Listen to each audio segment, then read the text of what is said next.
Parem e pensem. Usem a inteligência para um bem maior. Por exemplo, a libertação das pessoas. Mas uma libertação de verdade, sem subterfúgios da fé. Encontrem outras coisas para fazer, seus sacerdotes de deuses inexistentes. Vigilante da Razão, o seu canal de opinião e crítica. Olá, meus amigos e minhas amigas do canal Vigilante da Razão. Um forte abraço a cada um de vocês. Eu sou Denilson Douglas, o apresentador do canal, e você é muito bem-vindo, você que vem das diversas partes, dos diversos lugares do Brasil e do mundo. Muito obrigado. Se você ainda não é inscrito, por favor, se inscreva, faça valer esse seu direito de pensar fora da caixa. E o canal Vigilante da Razão está aqui para te ajudar nesse sentido. Obrigado mesmo, e considere a possibilidade de tornar-se um membro do nosso canal, porque a sua assinatura do clube de membros vai me ajudar bastante. Como você pode também me ajudar fazendo um pix de qualquer valor para essa chave que está passando aí no seu vídeo. Ok? Vamos direto ao vídeo de hoje, que esse vídeo promete, hein? Basta olhar com atenção das pequenas capelas rurais à monumentalidade arquitetônica da capital federal. A religião deixou marcas profundas e inconfundíveis. Um exemplo curioso vem dos antigos formulários de transporte marítimo usados no Brasil até depois da República. Entre diversas informações pessoais exigidas aos passageiros, lá estava uma pergunta: qual a sua religião? Ora, em plena República, num contexto supostamente secularizado, ainda importava saber em qual divindade ou tradição religiosa o viajante depositava sua fé. Essa simples linha num formulário antigo diz muito sobre como a religião continuava influenciando até as burocracias mais inesperadas do Estado. Esse texto não é meu. Esse é um trecho de um artigo publicado em um site tendencioso para a direita e, consequentemente, para o conservadorismo, apoiando a pauta das religiões e se apresentando como um ferrenho defensor de valores tradicionais. Essa foi uma tentativa de justificar o alto envolvimento da política com os interesses econômicos e expansionistas de religiosos e suas religiões, já que o site traz também comentários políticos. Soaria como anacronismo se abster de uma análise crítica quando o assunto é influência religiosa nas decisões de Estado. Antigamente, a religião era o Estado, ou ao menos se apresentava como tal. O governo de diversos povos, inclusive, eram teocráticos. Ainda é nos dias de hoje. Quando os portugueses invadiram a terra dos povos primitivos, evento que inclusive o site em questão chama de descobrimento, a conquista foi uma conquista apoiada e com interesses bem mercantilistas pela Igreja Católica. E ela seguiu aos trancos e barrancos pelos séculos, furtando e anulando a cultura e crenças na espiritualidade que já havia em muitos povos conquistados. Nós sabemos que a catequização controlou hábitos selvagens dos nativos, fez com que os mesmos aprendessem o idioma e culturas europeias, as quais eram tidas por culturas ideais a serem perseguidas. Ainda hoje o padrão europeu e americano é tido por modelo em diversas áreas. Interessante porque não copiam a desigrejação da Europa, né? Mas, voltando à influência da religião, ontem e hoje, seria digno de um atestado de utilidade pública lutar para que a influência da fé se sobrepusesse ainda mais a práticas e conceitos bem mais justos e igualitários e democráticos, respeitando inclusive o direito à não crença. Por que continuar procurando motivos, inclusive no passado esse, por muitas vezes vergonhoso dos tempos antigos, para apoiar práticas discriminatórias, colocando essas mesmíssimas práticas no rol das atitudes a serem conservadas, hein? E mais, tais atitudes são inclusive financiadas pelo poder público. Não vamos aceitar isso. Sabemos que a religião é um comércio que traz capital político para os homens de bens que querem continuar em seus cargos políticos. Sabemos que há uma série de pessoas que talvez não teriam uma capacidade de ganhar dinheiro honestamente com nenhuma outra atividade. E essas pessoas escolheram viver vendendo vida espiritual, contato com o sobrenatural e com entidades que só existem nos livros e vendem a tal da vida eterna. A essas pessoas um conselho: parem e pensem, usem a inteligência para um bem maior, por exemplo, a libertação das pessoas, mas uma libertação de verdade, sem subterfúgios da fé. Encontrem outras coisas para fazer, seus sacerdotes de deuses inexistentes. A presença da religião no espaço público é um tema que envolve debates sobre laicidade, democracia e diversidade cultural.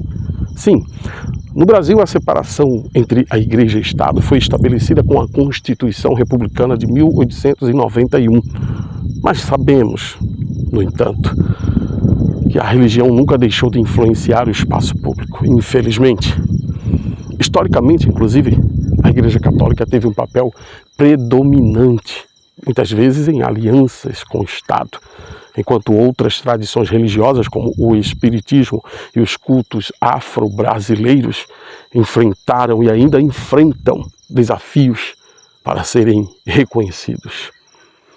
A partir do final do século XX, o crescimento das igrejas evangélicas trouxe novas dinâmicas com maior participação política e influência em políticas públicas. Esse fenômeno é chamado de publicização da religião e reflete como valores religiosos são incorporados em debates e decisões públicas. A crítica que eu faço a essa presença no espaço público geralmente se baseia na ideia de que um Estado laico deve garantir igualdade para todas as crenças, ou também para a ausência das crenças, evitando que uma religião específica domine ou influencie políticas que afetam toda a sociedade. Isso é essencial para proteger a diversidade e os direitos individuais. Publicizar a religião nas ações políticas e sociais pode ser perigoso por várias razões. Ouça: comprometimento da laicidade do Estado. Em um Estado laico como o Brasil, a separação entre religião e governo é essencial para garantir que nenhuma crença específica tenha privilégio ou influência desproporcional. Quando a religião é publicizada na política, isso pode enfraquecer essa separação e criar desigualdades, inclusive. Discriminação e exclusão. A promoção de uma religião específica pode marginalizar ou discriminar pessoas de outras crenças ou sem religião. Isso pode levar a tensões sociais e à exclusão de grupos minoritários. Eu falei exclusão. Influência indevida. Líderes religiosos muitas vezes possuem grande influência sobre seus seguidores. Quando essa influência é usada para fins políticos, pode resultar em manipulação e abuso de poder. Quem nunca ouviu falar disso, hein? Inclusive, isso tudo pode comprometer a liberdade de escolhas dos cidadãos. A polarização social, a mistura de religião e política pode intensificar divisões na sociedade, criando conflitos entre diferentes grupos religiosos e ideológicos. Desvio de foco. Políticas públicas devem ser baseadas em evidências e no bem-estar coletivo. Quando essas decisões são influenciadas por dogmas religiosos, podem desviar-se de soluções racionais e inclusivas para problemas sociais. Soluções reais. Esses riscos destacam a importância de manter a religião como uma esfera pessoal e privada, enquanto o espaço público e político deve ser inclusivo e neutro.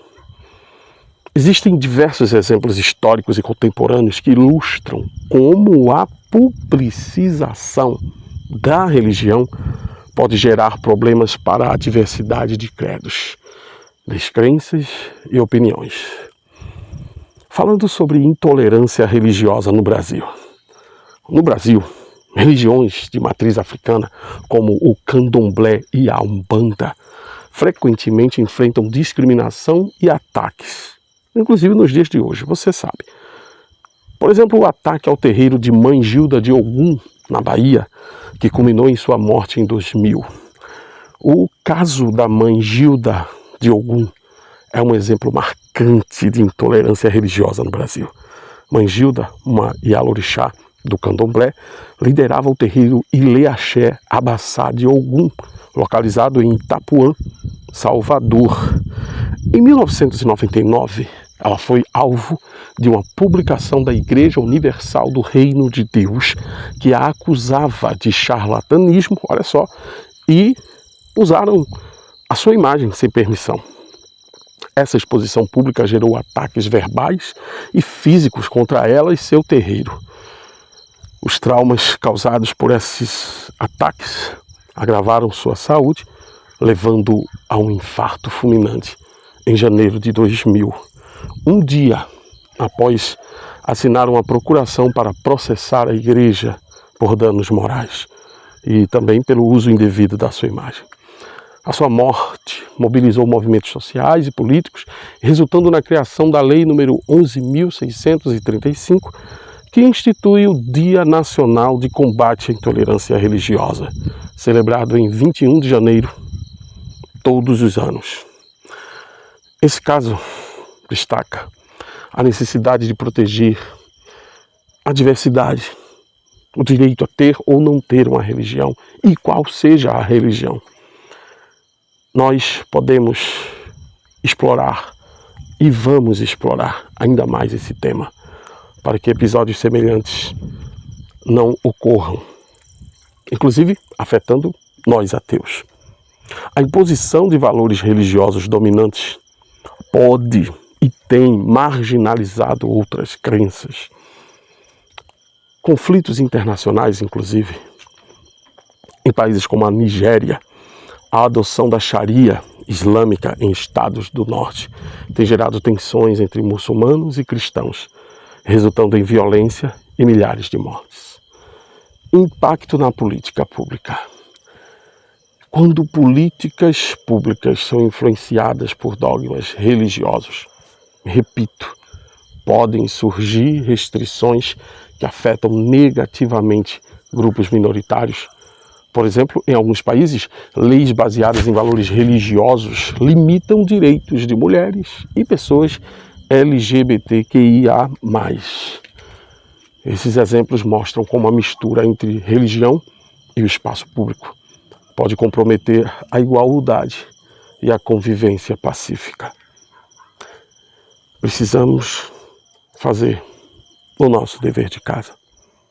Precisamos não nos ofender quando canais céticos, canais que representam outros grupos minoritários, se apresentam e expõem as suas razões, expõem os seus pontos de vista.